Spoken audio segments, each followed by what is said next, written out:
Stres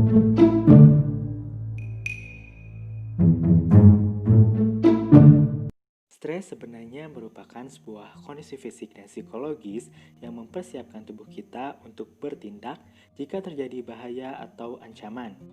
Selama stres, kelenjar adrenal menghasilkan hormon kortisol, adrenalin, dan noradrenalin. Kortisol menyebabkan peningkatan gula darah yang menyediakan banyak energi bagi tubuh. Adrenalin dan noradrenalin memungkinkan tubuh bekerja cepat. Ini disebut reaksi fight or flight.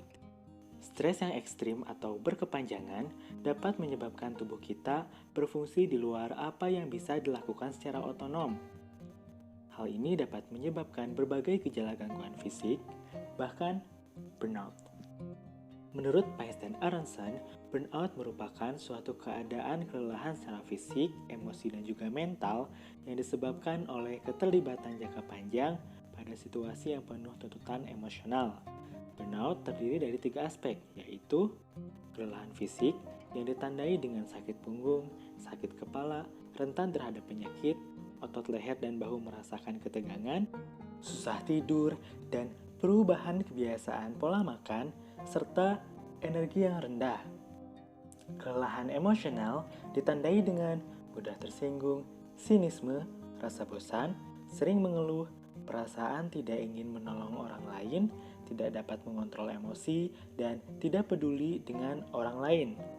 Kelelahan mental ditandai dengan rasa tidak berharga, merasa gagal, konsep diri yang rendah, selalu menyalahkan, serta kurang bersimpati dengan orang lain. Burnout kebanyakan dialami oleh para pekerja sosial, guru, anggota polisi, serta perawat di rumah sakit. Namun, burnout juga dapat dialami oleh pelajar, yang disebut dengan academic burnout. Jafari dan Hazei mengatakan bahwa academic burnout merupakan kondisi pelajar yang mengalami kelelahan kronis. Hal ini dapat disebabkan oleh work overload ketika mengerjakan tugas sekolah. Selain itu, burnout akademik juga menghasilkan perasaan pesimis, tidak pedulinya terhadap tugas-tugas sekolah, merasa kompetensi yang dimiliki tidak memadai, serta hilangnya keberhasilan dalam mengerjakan tugas akademik. Berdasarkan survei yang kami lakukan mengenai burnout pada mahasiswa yang melakukan kegiatan study from home akibat pandemi COVID-19, dari sebanyak 264 responden, hanya sebesar 7,2% yang burnout sindromnya rendah, sedangkan sebanyak 20% mengalami gejala burnout, 32,2% mengalami burnout, 24,24% burnout yang tinggi, dan 16,6% membutuhkan bantuan dari profesional, sehingga rata-rata responden mengalami burnout syndrome. Dan berdasarkan survei kami pula, pada 68 responden, sebanyak 30,88% mengatakan jika faktor yang menyebabkan burnout adalah karena banyaknya tugas menumpuk.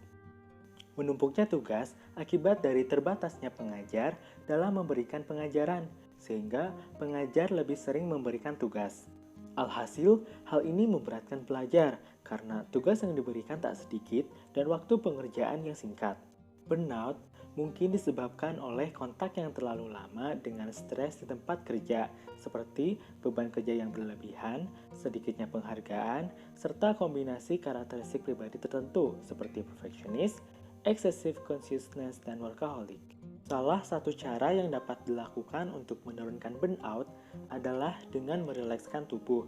Caranya, mengaktifkan sistem kerja saraf parasimpatetis dengan membiasakan tubuh untuk rileks. Hal ini bisa didapatkan melalui tertawa. Tertawa berdampak positif terhadap kondisi fisiologis dan psikologis seseorang.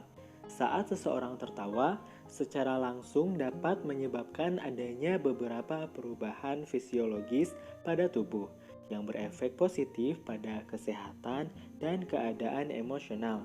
Tawa juga sebagai media katarsis, serta dengan tertawa secara tidak langsung menjadi strategi coping terhadap stres yang kita hadapi.